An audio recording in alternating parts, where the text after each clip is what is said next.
Yesterday, Stanford sophomore and the world's top-ranked female amateur Rose Zhang was announced as the back-to-back winner of the prestigious Annika Award presented by Stiefel. This award recognizes the most outstanding female Division I college golfer for the season.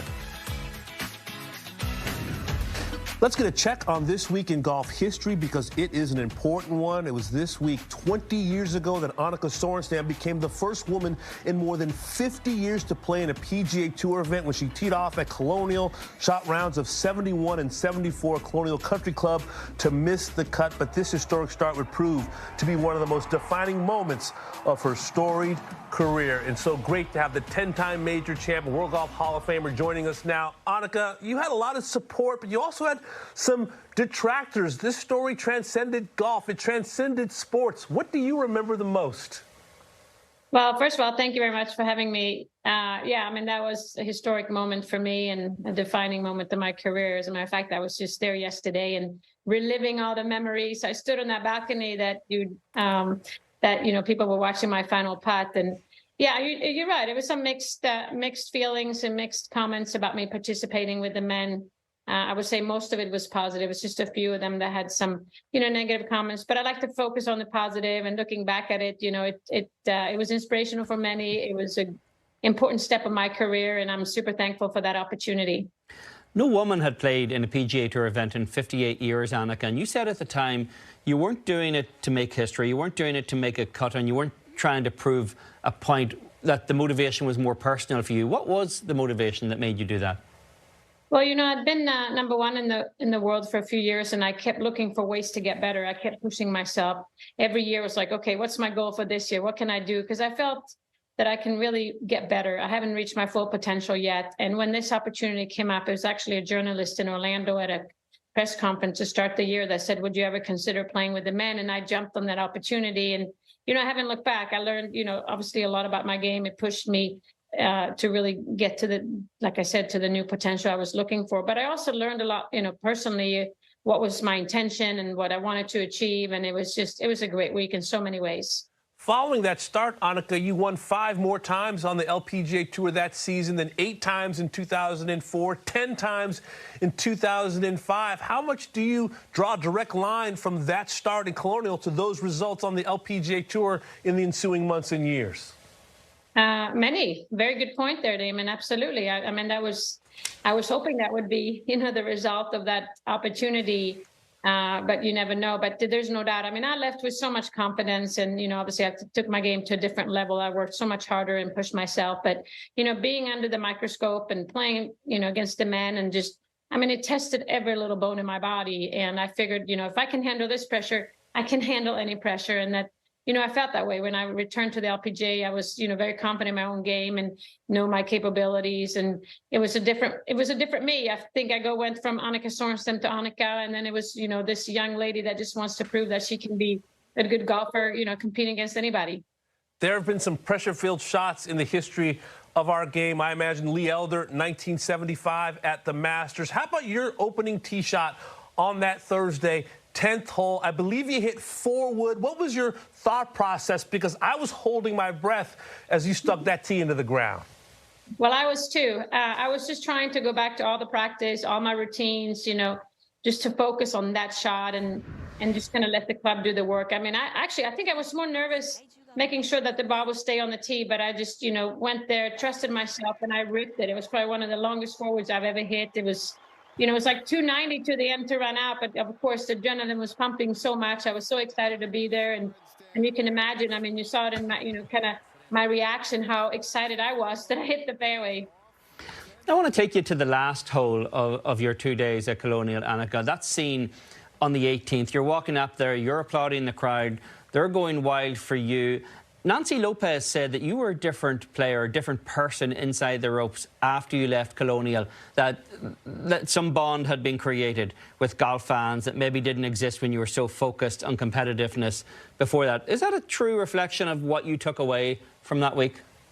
Yeah, I would say so. I mean, I felt so welcome. I felt so much love and so much support. And I felt like I was, walking this journey with everybody. I'm wearing glasses there because I had tears. I had happy tears coming down I knew it was coming to an end, and I was actually super exhausted. As you can imagine, it wasn't just those 2 days; it was the whole week. It was the months leading up to it, and I was just so, so thankful. The gratitude was amazing to have that chance. Obviously, I'm so happy I made this putt to finish up, but I felt like people, again, they were part of this journey, and I felt like they understood me a little bit more. Who I am, what I'm about, and that I wanted to become better, and I didn't mind a challenge. And I think after that, people just kind of saw that, because early on in my career, after winning the U.S. Open in 1995, I felt like everybody was comparing me to Nancy Lopez, trying to fill her shoes and trying to be, one of the Hall of Famers. And, when you come out there as a second-year pro, I mean, those are really big shoes to fill, and I knew I never would. But at the Colonial, I think people saw really who Annika is and what her intention and purpose of the game of golf. And hopefully that was the beginning of my legacy. Annika, also part of that journey over those 2 days, Dean Wilson and Aaron Barber. I know you saw Dean recently on PGA Tour Champions. What was that dynamic like 20 years ago with those two playing partners?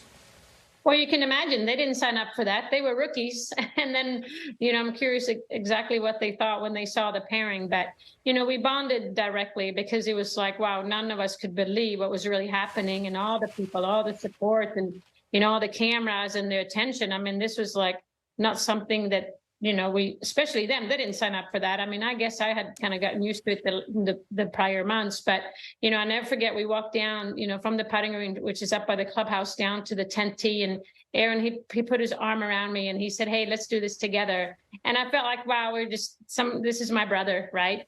We're going to do this together. And throughout the round, we were high-fiving, we were talking, we were giggling, we were sharing, and, that bond will never disappear. And as you said, I saw Dean not too long ago, when we played in Insperity, and we talked about that, and he actually brought his Annika pin, and we've kept in touch since, and it's just a friendship that's super strong. You said, Annika, that this whole episode began because a journalist had asked you in a press conference if you would play a PGA Tour event. So let's do it again here. If you're invited to a PGA Tour Champions event, will you play there? No, I won't, but thank you. I know you're a journalist, but that time has passed, and I appreciate it very much. I have a lot of respect for those guys, but I have reached my full potential. As a matter of fact, I think I'm going downhill more than anything. So no, but I thank you for that, and I enjoy playing in these celebrity events, and I do enjoy. I'm super thankful that I'm going to be, getting a special exemption into the U.S. Open at Pebble Beach coming up in July, and that's a big task to ask, but I appreciate that very much. Annika, it was a unique, special week. We haven't seen many weeks like that since. What advice would you give to a Nelly Korda or a Jin Young Ko or Lydia Ko should this kind of opportunity be presented to one of them? Well, I mean, I like to look at it, in different ways. Obviously, in my case, we talked about the reasons why I did that. But, we still talk about it 20 years ago. What other tournaments do you talk about 20 years later, right? It's an important part. And I think we're starting to see, a few more events when we have the ladies and the men play. We're heading to Sweden next week for the Scandinavian Mix. As you know, that's a tournament. We have one trophy, one prize money, but different tees. And, I think it's good for the game to have a little diversity, in the sense that you get these players. I mean, I know a lot of the guys on the PGA Tour has, spoken very highly of Nelly, how she hits the ball and so forth. I don't know if she will ever do it. But I think we can find other ways to make sure that we mingle the game a little bit and just grow the game from all kinds of different perspectives, because it's fun. It's fun to see them. And I can tell you, from being one of the players that had this chance, it made me a better player. And I think it made the LPGA more exciting. And I think this tournament we wouldn't talk about it if I didn't do it. So it's a good thing in the long run. Special week, special time. Annika, thanks so much. Absolutely. Thanks for having me.